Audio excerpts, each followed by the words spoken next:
I was trying to upload this video already 3 times, but it got destroyed by copyright every single time. So I will make it black and white. Hopefully that helps. I do not own any clips shown in this video. All rights go to Warner Brothers and everyone who made this movie. Hello there! This is Operanthesis, and today I'm going to review Willy Wonka and the Chocolate Factory. Not to be confused with Charlie and the Chocolate Factory, made by Tim Burton starring Johnny Depp in 2005. This is an older film that stars Gene Wilder as Willy Wonka. I already reviewed the book by Roald Dahl, so the link will be in the description below. So let's get right into it with Willy Wonka and the Chocolate Factory. Warning! I will be complaining a lot about this movie because it doesn't follow the book very accurately. So, if those of you who don't really like me complaining about the book, well, I'll talk about the film, the good things too, but there will be a lot of this too, so just to let you know, guys. The film basically starts with this shot of the Candyman selling candies to those kids.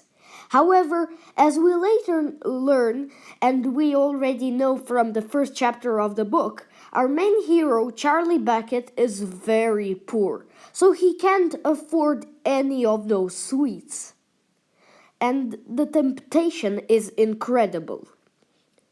I love how we see him standing outside the door just looking in there in sorrow. However, Charlie's life is made a bit happier in this movie. He gets a job, basically, where he throws newspapers around to different people's houses, but overall, his story doesn't really change. Now, I love this shot of Charlie looking through the gates of the factory, wanting to come inside because, of course, there's a lot of chocolate and Wonka is the greatest chocolate maker, but he just can't. No one, in fact, can, even the rich guys, because we later learn that Wonka has closed his factory because people have been stealing his secrets, and now no one ever enters it and no one comes out, so there's a mystery who works in there, which is later revealed to be creatures called Oompa Loompas, but I'm going ahead. We later meet Charlie's grandparents, Grandpa Joe, Grandma Georgina, Grandma Josephine, and Grandpa George, all sleeping in one bed just as described in the novel. I like the portrayal of the characters in this film, however, I do like the grandparents a bit more in the Tim Burton film, but this is also very good. You get a warm feeling around them. But the thing that they changed is that in this version of the story, Charlie. Why am I talking Harry very often? I don't know. I just watched. Okay. Charlie has no father. In the book, however, and in the Tim Burton movie, he did. His father worked in a paste tube factory, but he got so little money. That's why they couldn't afford a lot. I guess you're all familiar with the story by this way, but I'm gonna recap. So Wonka is opening his factory for 5 lucky winners. He's hiding the golden tickets, which will allow them access to the factory on a guide, and is hiding those tickets through chocolates of his company around the world. The first winner is Augustus Gloop, who is like the fat boy. And I really like his portrayal in this movie.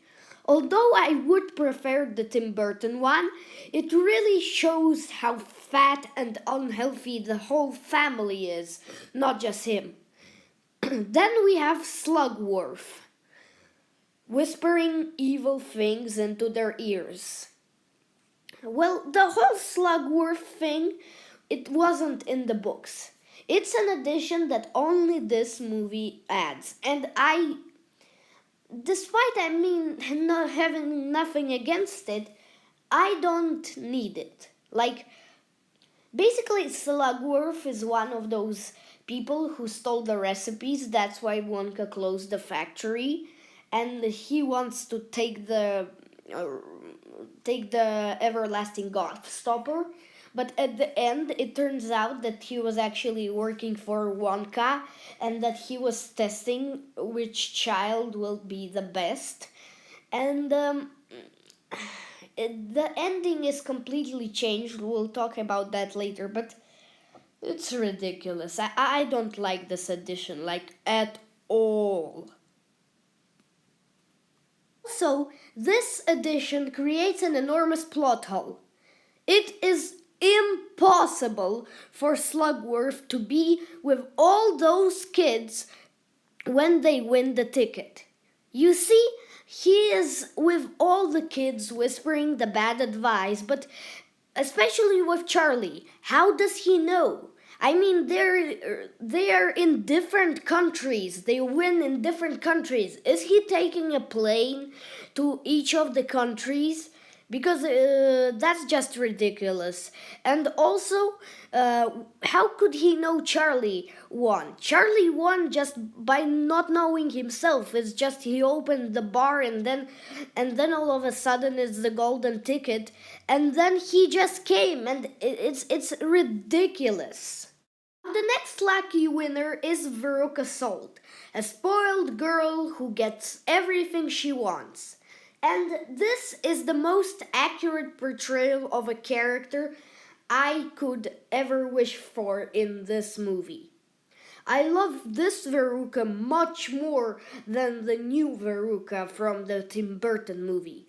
She is incredible. Her acting is as this very mean and spoiled girl is incredible, and so is her father. He is hilarious. Their conversations, him doing like this entire factory to just unwrap the chocolates, it's all incredible. The third lucky winner was Violet Beauregard. I don't know which portrayal I like more, the old one or the new one.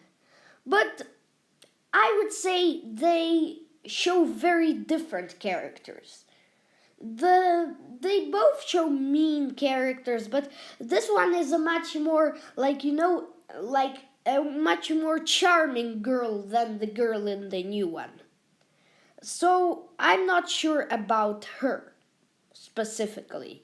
However, Mike TV, I just find Mike TV from the old movie a bit more like, I'm not gay, but I'm trying to say like attracting, not attracting like I'm gay. It's just he's more pleasant to look at.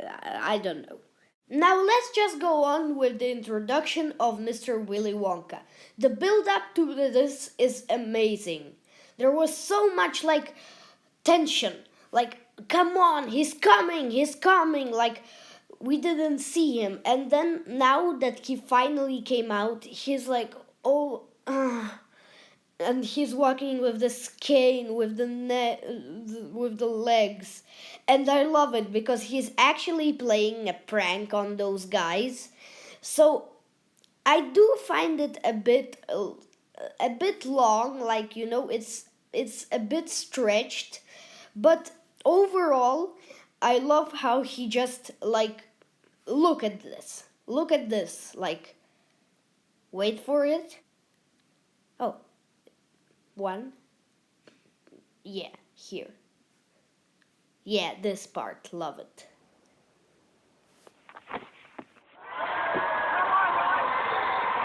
We then see Willy Wonka asking our characters to sign a contract. It wasn't in the book, however, it was added here for the purpose of, the ending of the movie was changed completely from the book, so it adds a lot here. And also, I think that's good because he asks them to sign this paper, so basically, when the kids begin when the accidents begin happening to the kids, he isn't responsible because they signed this paper. In the book, they didn't sign any paper, so I was left to wonder was Willy Wonka like supposed to become a criminal because you can't do stuff like that to kids, but they all signed the paper here, so I think it's an alright addition. Then have the children and the adults entering the chocolate room for the first time. In fact, I heard somewhere that they didn't show the kids the room before they shot the scene, so their reactions are actually true. Well, of course, it's not as great as Tim Burton's movie, but considering this movie is quite old, this is very impressive. This set is very good, I'd say. I just wanted to ask, does no one find this part a little gay when Willy Wonka is singing the song and touching this boy's hair? I mean, look at his face, he's like disgusted by it.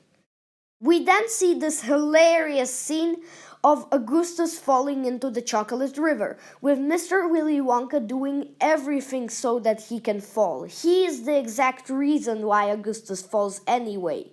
And that further proves my point that I did in the book review that Mr. Willy Wonka is the main villain of this film. Look, he's so calm and he is eating marshmallows while the kid